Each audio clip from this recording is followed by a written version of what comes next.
Okay, tonight is the 1st of September 2011, and this is the first night we are talking on the Theragatha. This Theragatha is the Gatha of the Theras. Gatha means verses. Theras are the elder monks, here referring to the Arahant monks. And this is the 8th book of the Khuddaka Nikaya. These gathas or verses, there are 1,279 of them, and these verses are very inspiring. And from listening to these verses, you can see how much effort these arahants use to attain enlightenment. It was not an easy path. For a person to become liberated is extremely difficult. Mara is very strong. Now we start with the first verse, number 1. This is by Subhuti. My small hut is roofed, pleasant, draft-free, rain, sky, as you please. My mind is well concentrated, released. I remain zealous or diligent, rain, sky. So, you see, they stay in the forest, they also have a hut. Because a hut like our kuti is very convenient for cultivation. A lot of people, they stay in the kuti, they are not content, they still want to go out to practice. If suppose I let you practice under the tree, I don't give you the kuti, then you'll be longing for a kuti. Number 2, Khuddaka. Calm, quiet, speaking in moderation, not conceited. He shakes off evil characteristics as the wind shakes off the leaves of a tree. You've got to have an extremely strong mind to do that. Number 3, Kanka Revata, Revata the doubter. See this wisdom of the Tathagatas, who, giving light and vision, like a fire blazing in the night, dispel the doubt of those who come. Number 4, by Puna Mantani Putta. There's one sutta where the Buddha asks a monk, I don't know whether it's Ananda. The Buddha asks, who among my Sakyan relatives is a good Dhamma teacher? And they told him the best Sakyan Dhamma teacher is Puna Mantani Putta. I think in Mahayana they have this name also. They call him Fulo no Mantolo Nietzsche. One should associate only with the good, the clever, those who see the goal. Wise, vigilant and discerning, they attain to the goal which is great, profound, hard to see, subtle, fine. They always, this holy man always say, our company, our friends are very important. You associate with the good, you also become a good. You associate with the bad, you also become the bad. This is what nowadays we call peer pressure. Number 5 is Dabba.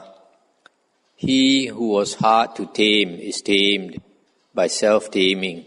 He is worthy, Dabba, contented, with doubts overcome, victorious, with fears truly gone. That Dabba is quenched with steadfast self. This could be Dabba the Malian. He has such great, I think he's the one with such great psychic power, and he was appointed by the Sangha to be in charge of kutis.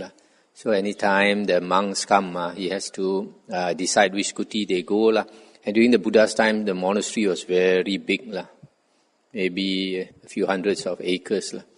So he tell one of them, say, sometimes the monk comes at night, and you have to show them to the kuti, which is the other side of the hill. So he's in meditation, and then they come, and then probably he will ask them to wait a while, and then he enters samadhi, and then he used the samadhi to light up his finger, and then he used his finger like a torchlight. He bring them by the light of his finger across the hill to the kuti. So when the news spread that he has this kind of psychic power, the monks purposely come at night to see. Number 6, Sittavanya. The monk who went to Sittavana is alone, contented, with concentrated self, victorious, with excitement gone, guarding the mindfulness concerned with the body, possessed of resolution. These arahants, they always stay alone to attain liberation. Number 7, Balaya. He who has thrust away the army of King Death, as a great flood pushes back a very weak bridge of reeds, is victorious, with fears truly gone, tamed, quenched, with steadfast self. Number 8, Vira. He who was hard to tame is tamed by self-taming. He is a hero, Vira, contented, with doubts overcome, victorious, with excitement truly gone, that Vira is quenched with steadfast self. Pilindavacha. Pilindavacha, I think, may be the Arahant who calls the other monks Parya. Number 9. It has come, it has not departed, nor was that bad advice to me. Among the things shared out among men, I obtained the best advice, taught the Dhamma. I think we came across that sutta where Pilindavacha was calling all the monks Parya, and when they complained to the Buddha contemplated the past and said for 500 lifetimes he was born as a Brahmin. So Brahmins, they're very proud of their caste and look down on all other castes. That's why I call other people Parya. Something like that. I may not be the exact word Parya, but this is what we use. Number 10, Puna Masa. Whoever, having attained to knowledge, being quiet, with self-restraint, destroys longing for this world or the next. He, not clinging to all phenomena, would know the arising and passing away of the world. This world or the next refers to this life or the next life. Number 11, Chula Gavacha. A monk who has much joy in the Dhamma taught by the Buddha would attain to the peaceful state, the happy calming of the constituent elements. Mahagavacha. Number 12, having strength through wisdom, possessed of vows, vata, and virtuous conduct, sila, concentrated, delighting in meditation, possessed of mindfulness, eating whatever food is proper. One should await one's time here, with desire gone. So when they have finished their work, they just wait for the time to enter Nibbana. And to them, entering Nibbana is like the salary they get for all their work. Reaping the reward. Number 13, Vana Vacha. Those rocks delight me, the color of the blue clouds, beautiful, with cool waters and pure streams, covered with Inda Gopaka insects. So this monk must be living up in the hills. There's water flowing and rocks, and can see the clouds. Number 14, Vanavacha's pupil. My preceptor said to me, let us go from here, Sivaka. My body dwells in the village. My mind has gone to the forest. Even though I am lying down, I shall go there. There is no attachment for those who know. So maybe even though he has to go to the village, but his mind is not attached to the village. Number 15, Kunda Dana. One should cut off 5, one should abandon 5, one should especially develop 5. A monk who has gone beyond the 5 attachments is called a flood crosser. I think we came across something like this 1 or 2 nights ago. Cut off 5 means cut off the 5 lower fetters. And then abandon 5 is the 5 higher fetters. And develop 5, develop the 5 faculties. And the 5 attachments should refer to the 5 aggregates. Number 16, Balata Sisa. Just as a noble thoroughbred with swishing tail and mane goes with little difficulty, So for me, the days and nights go with little difficulty when spiritual happiness has been obtained. When we are happy, the time seems to go by very fast. When we are not happy, the days and nights go by very slowly. And then at night, if you are unhappy and you can't sleep, it's quite a torture. Number 17, Dasaka. When he is lazy and a glutton, a sleeper who rolls as he lies, like a great hog or pig fed on grain, the food comes to the womb again and again. So to the Arahants, a person who likes to sleep is a fool, wasting the time. Number 18, Singala Pitta. There was a monk, an heir of the Buddha, in the Besakala forest. He suffused this whole earth with the contemplation of the skeleton notion. Very quickly, I think he will get rid of desire for sensual pleasures. So this monk is practicing contemplation of the skeleton. If he continues, then he will get rid of sensual desire. Kula, number 19. Truly, canal makers lead water, arrow makers bend the bow, carpenters bend wood, men of good vows tame the self. 20. Ajita. I have no fear of death, I have no longing for life. Attentive and mindful, I shall abandon the body. He's finished his work, waiting for the time. 21. Nigroda. I am not afraid of fear. Our teacher is well skilled in the undying, or in the deathless. Where fear does not remain, there by the eightfold path the monks go. Our teacher must be the Buddha. 22. Chittaka. Blue with beautiful necks, the crested peacocks call in Karamvi. Urged on by the cool breeze, they awaken the sleeper to meditation. This one, Arahants, although Arahants sleep, they don't sleep like ordinary people. Arahants are mindful 24 hours a day. It's in the Vinaya books. It's stated you cannot fault an Arahant at all because he's mindful all the time. 23. Gosala.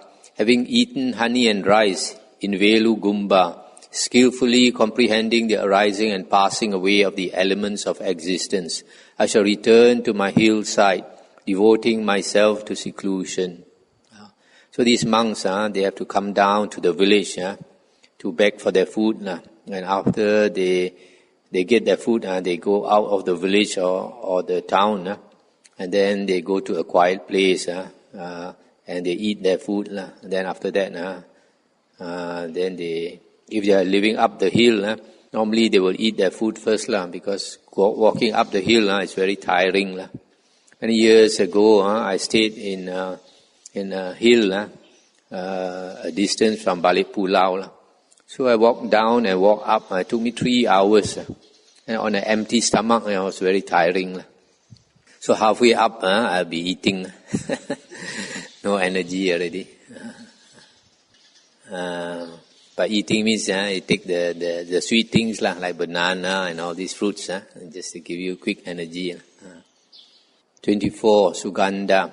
I went forth after keeping one rainy season. See the essential rightness of the Dhamma. The 3 knowledges have been obtained. The Buddha's teaching has been done.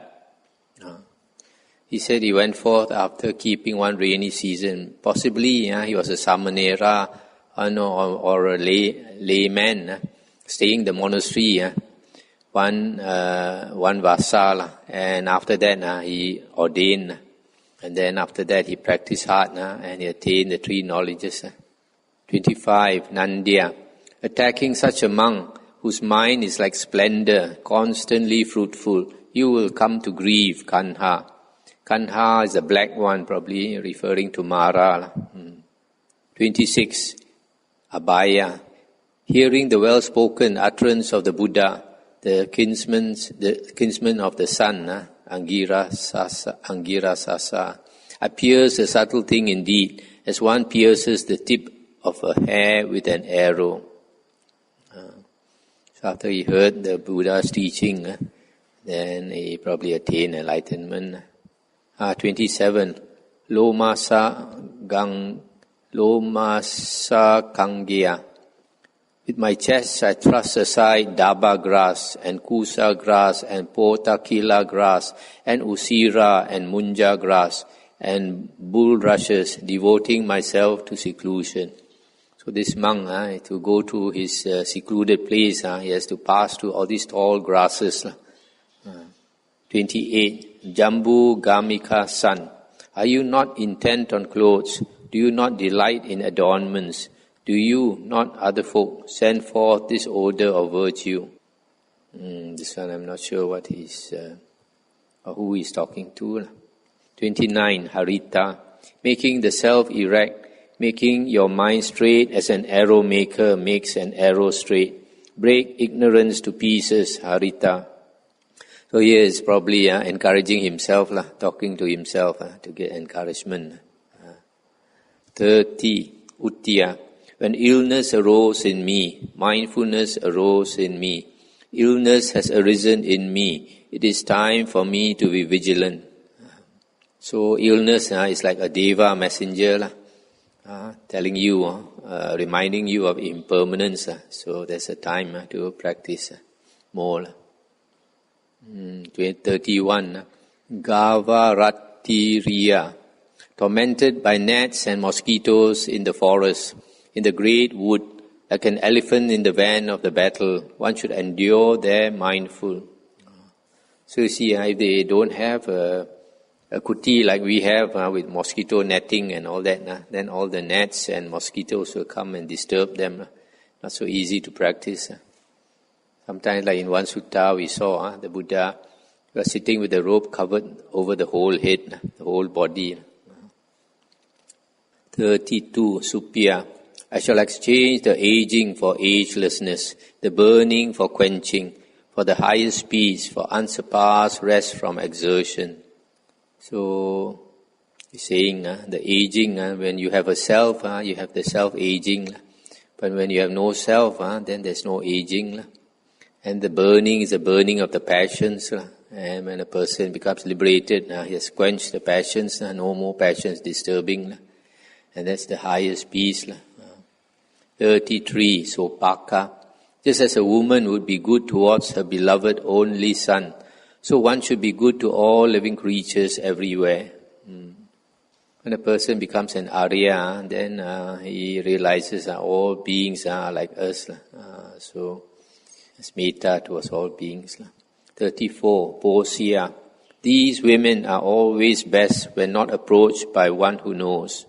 Coming from the village to the forest, from there I entered the house. Rising up from there, I, who deserve to be fed, Posya, went out without having taken my leave. Women are always best when not approached by one who knows. Not so sure about this. But after he took his meal, then he just left. Some of them, they don't like to talk. 35. Samanya Kani. Practicing this, he who seeks happiness gains happiness and obtains glory. His fame increases who develops the noble eightfold path, straight, direct path for the attainment of the undying. 36. Kumaputta. Hearing is good, action is good, the homeless life is always good. The questioning of the goal, doing what is skillful, this is the ascetic state for one who has nothing. This questioning of the goal, probably investigating, so that you can aim well. 37. Kumaputta's companion. They go to different countries, wandering unrestrained. If they lose concentration, what good will this bad conduct do? Therefore, one should dispel pride. One should meditate undistracted. Instead of wandering here and there, it's best to stay in one place and fight. The fight with Mara is inside. It's not to do with outside. 38. Gavampati. That Gavampati, who by his supernormal power made the river Sarabu stand fast, is unfettered and unmoved. The Devas revere that great sage, who has surpassed all attachments and reached the far shore of existence. So this Gavampati, his supernormal power is very great. He can make the river stop flowing. Tisa 39. A monk should wander about as though smitten by the sword, with his head on fire, as it were, mindful of the abandonment of desire for sensual pleasures. So if a monk has not attained enlightenment, he should remember that because of impermanence, he should always think the head is on fire, any time can die. So practice hard to abandon desire or craving. Number 40, Vadamana. A monk should wander about as though smitten by the sword, with his head on fire, as it were, mindful of the abandonment of desire for existence. Person understands the Dhamma only, he can abandon this desire for life. 41. Siri Vada. The flashes of lightning fall upon the cleft of Vebara and Pandava, but gone to the cleft in the mountain. The son of the incomparable Venerable One meditates. So this lightning is flashing all over the hills. But this monk, he goes into this cleft or this cave in the mountain to meditate. 42. Kadira Vanya. Chala, Upachala, Sisu Pachala. Now indeed remain mindful. One has come to you like a hair piercer. So these three also have attained enlightenment. 43. Sumangala. Well rid, very well rid am I of the three crooked things. Well rid are the sickles of me. Well rid are the ploughs of me. Well rid are the curved spades of me. Even if they are here. Even so, enough of them, enough. Meditate Sumangala. Remain vigilant Sumangala. So this Sumangala, he has become a monk. Probably he was formerly a farmer. So his sickles, his ploughs and his spades all he's abandoned. And he's reminding himself to practice hard to meditate. 44. Sanu. Mother, they weep for one who is dead, or for one who, although alive, is not seen. Why, mother, do you weep for me, who am both alive and seen? This one, there's this sutta, probably in the Sangyutta Nikaya, where this Sanu, after becoming a monk, he thought of disrobing. And then it seems a Yaka, who was his previous life mother, entered him. And he became delirious and out of control of himself. So when the mother saw that he was possessed, the mother was weeping, cried. And then he woke up and he saw the mother crying. And then he asked the mother, why are you crying here? 45. Ramanya Viharin. Just as a noble thoroughbred, having stumbled, stands firm again, so should you consider me as one possessed of insight, a disciple of the fully enlightened one, the Buddha's own thoroughbred son. So he's saying he's become enlightened. 46. Samidhi. In faith I went forth from the home to the homeless state. My mindfulness and wisdom have increased. My mind is well concentrated. Make shapes as you please, you will not frighten me. So probably Mara come to frighten him, making all kinds of different forms. But he says he will not be frightened. 47. Ujjaya. Homage to you, enlightened hero. You are completely released in every respect, living in the field of your achievement. I live without asavas, without uncontrolled mental outflows. 48. Sanjaya.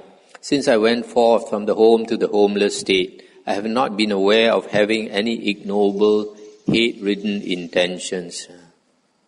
49. Ramanyaka. Amidst the sound of chirping and the cries of the birds, this mind of mine does not waver, for devotion to solitude is mine. He enjoys his solitude. And being in the forest, he can hear the sound of a lot of birds. 50. Vimala. The earth is sprinkled, the wind blows, lightning flashes in the sky. My thoughts are quietened. My mind is well concentrated. So his mind is concentrated. Yes, no disturbing thoughts. 51. Khuddaka. The sky rains melodiously. My small hut is roofed, pleasant, draft-free, and my mind is well concentrated. So rain, sky, if you wish. 52. Subahu. The sky rains melodiously. My small hut is roofed, pleasant, draft-free, and my mind is well concentrated on my body. So rain, sky, if you wish. 53. Valya. The sky rains melodiously. My small hut is roofed, pleasant, draft-free. I live in it vigilant. So rain, sky, if you wish.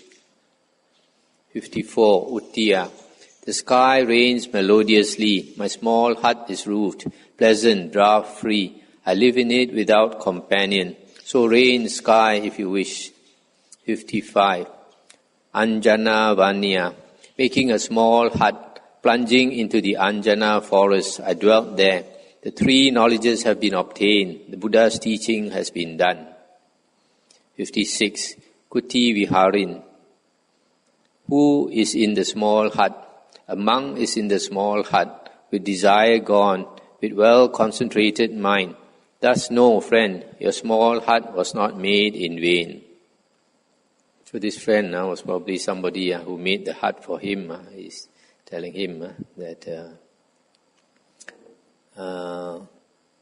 he should have a lot of blessings on making this hut, and he can attain a concentrated mind.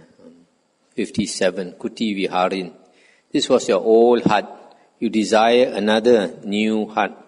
Discard the hope of a hut. A new hut will be painful again, monk.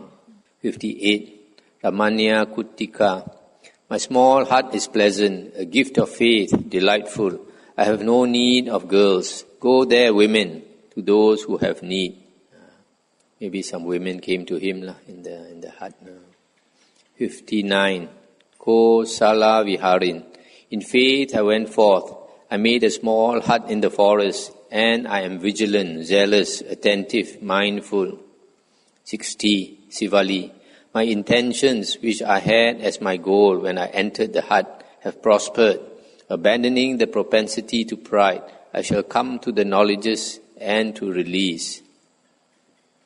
61. Vappa. The seeing one sees the seeing one, and sees the non-seeing one too. The non-seeing one does not see the non-seeing one, nor the seeing one.